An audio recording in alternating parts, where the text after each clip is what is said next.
किस बात की परेशानी? खोलने दो माँ को दुकान, हमें क्या। वैसे भी अपनी कोठरी में चुपचाप रह रही है ना, चाहे दुकान खोले या मॉल बनाए, हमें उससे क्या लेना देना। अगले दिन सुमन अपनी सास की दुकान पर पहुंचती है। सासू माँ, आपकी दुकान में शक्कर है क्या? शक्कर जरा 1 किलो दे दीजिएगा। हाँ हाँ बहू, है ना। लो बेटा, 1 किलो क्यों, 2 किलो ले जाओ। सोच लो सासू माँ, घाटा हो जाएगा आपको, पैसे नहीं देने वाली मैं। देखो सुमन, ये मेरी दुकान है और यहाँ पर जो भी कोई सामान खरीदने आता है उसे पैसे तो देने ही पड़ते हैं। अरे सासू माँ, ऐसा क्यों कर रही हैं आप? अरे देखो ना, घर पर आपका बेटा और पोते पोती दूध में शक्कर डालने के लिए कब से इंतजार कर रहे हैं, जरा उनके बारे में तो सोचिए। अरे ऐसी बात है क्या? अब मुझे नहीं पता था। बहू एक काम करो, वैसे भी पहली बार आई हो ना, ये शक्कर तुम ऐसे ही ले जाओ, पैसे देने की जरूरत नहीं है। अगले दिन राधिका भी अपनी सास की दुकान पर पहुंचती है। प्रणाम सासू माँ, कैसी चल रही है आपकी दुकान? बस बेटा, जैसे तैसे करके काम चला रही हूँ। तुम बताओ, घर में सब राजी खुशी है ना? हाँ हाँ मम्मी जी, सब कुछ ठीक ठाक है। बताओ राधिका बहू, कैसे आना हुआ? कुछ काम था क्या? वो ना मम्मी जी, मुझे जरा 5 किलो आटा चाहिए था। मेरे पैर में ना बहुत दर्द है, इसलिए बाजार तक जाने में ना तकलीफ हो रही थी। घर पर बच्चे भूखे बैठे हैं, सोचा आपसे ही ले लेती हूँ। हाँ हाँ, क्यों नहीं बेटा, ये लो 5 किलो आटा ले जाओ। हाँ लेकिन मम्मी जी, आपने जिठानी जी को शक्कर फ्री में दी थी, तो मुझसे भी पैसे तो नहीं लेंगी ना? हाँ, अच्छा ठीक है बेटा, कोई बात नहीं, तुम ऐसे ही ले जाओ, बच्चों से क्या पैसे लेना। कुछ दिनों के बाद लक्ष्मी का बेटा अजय दुकान पर पहुंचता है। कैसी हो माँ? दुकान तो अच्छी चल रही है ना तुम्हारी, सब मोहल्ले वाले तारीफ करते रहते हैं। अब क्या करूं बेटा, तुमने तो मुझे सहारा दिया नहीं, गरीब माँ को घर से बाहर निकाल दिया। कुछ तो करना पड़ेगा ना अपना पेट पालने के लिए।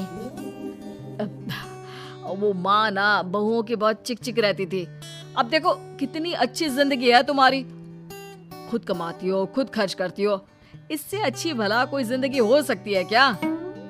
हाँ बेटा, दिल को बहलाने के लिए तुम्हारी ये बात भी सही है, लेकिन कोई बात नहीं बेटा, मैं खुश हूँ। अच्छा माँ, मैं क्या कह रहा था, जरा 500 उधार तो दे देना। कमाल की बात है बेटा, तुम मुझसे पैसे उधार मांग रहे हो, तुम्हारे पास पैसों की क्या कमी है? अरे माँ, इस महीने की तनख्वाह नहीं आई और आप तो अपनी बहू को जानती है ना, उसे शॉपिंग करनी है, जल्दी वापस लौटा दूंगा माँ। ठीक है बेटा, ये लो 500 रुपए, लेकिन देखो कुछ दिनों में वापस दे देना, मुझे अपनी दुकान के लिए माल भी तो खरीदना है। हाँ हाँ ठीक है माँ, जल्दी पैसे लौटा दूंगा। बहुत दिनों तक अजय अपनी माँ लक्ष्मी के पैसे वापस नहीं देता और सुमन और राधिका बार बार किसी न किसी बहाने से अपनी सास लक्ष्मी की दुकान से बिना पैसे दिए खूब सारा सामान ले आती है, जिसकी वजह से लक्ष्मी को अपनी दुकान में बहुत घाटा होता है। फिर एक दिन जब राधिका सामान लेने के लिए लक्ष्मी की दुकान पर पहुंचती है। सासू माँ, जरा वो 1 किलो दाल तो देना। नहीं बहू, अब मैं तुम्हें या सुमन को कोई सामान फ्री में नहीं देने वाली। तुम लोगों ने कभी कोई मदद नहीं की मेरी, उल्टा मेरी दुकान से फ्री का सामान ले जाकर मुझे मुश्किल में डाल दिया है। लेकिन मम्मी जी, हम तो आपके बच्चे हैं ना? अगर इतना ही मेरे बच्चे हो तो फिर मुझे घर से बाहर क्यों निकाल दिया? देख बहू, अब मैं तुम्हें 1 रुपए का सामान भी फ्री में नहीं दूंगी, और जाकर सुमन को भी कह देना, आए दिन तुम्हारा पति मुझसे उधार ले जाता है और वापस भी नहीं लौटाता। राधिका गुस्से में घर वापस आती है। घर आने के बाद, क्या हुआ राधिका, बहुत गुस्से में लग रही हो तुम? सासू माँ की दुकान पर गई थी ना? सासू माँ का तो कुछ करना पड़ेगा, जब से ये दुकान खोलकर बैठी है, अक्कड़ तो देखो उनकी। अरे लेकिन हुआ क्या है? होना क्या है, दाल लेने गई थी, मुझे 4 बातें सुनाकर उल्टा भेज दिया, कुछ दिया भी नहीं। ये तो सासू माँ ने ठीक नहीं किया। देखो मेरे पास ना एक बहुत अच्छा प्लान है। कैसा प्लान भाभी? हम अपनी सासू माँ की दुकान में किसी चोर से कहकर चोरी करवा देते हैं और सारा सामान अपने घर मंगवा लेंगे। उसके बाद हमारे पास फ्री में सामान भी आ जाएगा और सासू माँ की अकल भी ठिकाने आ जाएगी। ठीक है भाभी, मैं आपका पूरा साथ दूंगी। आप जल्दी से ये काम करवा दीजिए। और 2 दिनों के बाद सुमन और राधिका एक चोर से मिलकर लक्ष्मी की दुकान में चोरी करवा देते हैं। हे भगवान, ये क्या हो गया? इस उम्र में जैसे तैसे अपना गुजारा कर रही थी, लेकिन चोर मेरा सारा सामान लेकर चले गए। अबे क्या होगा? तभी वहां पर राधिका और सुमन पहुंच जाती है। क्या हुआ सासू माँ, बहुत दुखी लग रही हैं आप। अरे क्या बताऊं, मेरी दुकान का सारा माल चोरी हो गया। अब अगर आप अपने ही बहू बेटी को सामान नहीं देंगी तो ऐसा तो होगा ना सासू माँ। अब राधिका की बात सुनकर लक्ष्मी को यकीन हो जाता है कि इस चोरी के पीछे कहीं ना कहीं उसकी दोनों बहुओं का ही हाथ है। लक्ष्मी एक प्लान बनाती है, पैसे उधार लेकर अपनी दुकान में फिर से खूब सारा सामान ले आती है। अरे भाभी, देखा आपने, सासू माँ की दुकान तो फिर से सामान से भर गई है।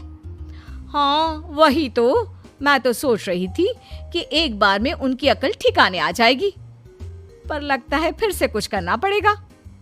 लेकिन अब हम क्या कर सकते हैं? अरे वही जो हमने पहले किया था। इसका मतलब फिर से चोरी करवाएंगे? हाँ, उसके बिना हमारा काम कैसे चलेगा? और इस बार चोरी करने हम दोनों चलेंगे, कुछ नहीं छोड़ेंगे उनकी दुकान में। सुमन और राधिका दोनों मिलकर लक्ष्मी की दुकान में चोरी कर लेती हैं और सारा सामान चुपचाप अपने घर के स्टोर में लाकर रख देते हैं। लेकिन सुबह होते ही लक्ष्मी पुलिस लेकर सुमन और राधिका के घर पहुंच जाती है। इंस्पेक्टर साहब, मेरी इन दोनों बहुओं ने ही घर में चोरी की है। अरे ना ना इंस्पेक्टर साहब, ये हम पर झूठा इल्जाम लगा रही हैं। अरे हम क्यों इनकी दुकान में चोरी करने लगे? माँ, आपको शर्म नहीं आती अपनी बहू पर झूठा इल्जाम लगाते हुए? हाँ माँ, हम आपके बेटे हैं और ये आपकी बहुएं हैं, आप ऐसा कैसे कर सकती हैं? लक्ष्मी जी, क्या आपके पास कोई सबूत है? अरे इंस्पेक्टर साहब, आप इनकी बातों में मत आइए। ये हमारी माँ है और इनकी दिमागी हालत ठीक नहीं है, इसीलिए तो हमसे अलग रहती हैं। इंस्पेक्टर साहब, मेरी दिमागी हालत बिल्कुल ठीक है और मेरे पास इन दोनों के खिलाफ बहुत बड़ा सबूत है। बताइए क्या सबूत है आपके पास? आप जरा मेरी दोनों बहुओं के हाथ पानी से धुलवा दो, फिर सब कुछ साफ साफ पता चल जाएगा। अरे हाथ पानी से धोने से क्या होगा माँ? आप दोनों मेरे सामने अपने हाथों पर पानी डालिए। जैसे ही राधिका और सुमन अपने हाथ पानी में डालती हैं, उनके हाथों का रंग लाल हो जाता है और ये देखकर सब लोग हैरान रह जाते हैं। अरे ये क्या, तुम्हारे हाथों का रंग अचानक से लाल कैसे हो गया? क्योंकि मैंने अपनी दुकान के सारे सामान पर एक तरह का केमिकल लगा कर रखा था। मुझे पता था जो भी चोरी करने आएगा वो सामान को अपने हाथों से उठाएगा और उसके हाथों पर रंग लग जाएगा। अरे माँ, आप तो बहुत चालाक निकली। इसे चालाक नहीं बेटा, बुद्धिमान कहते हैं।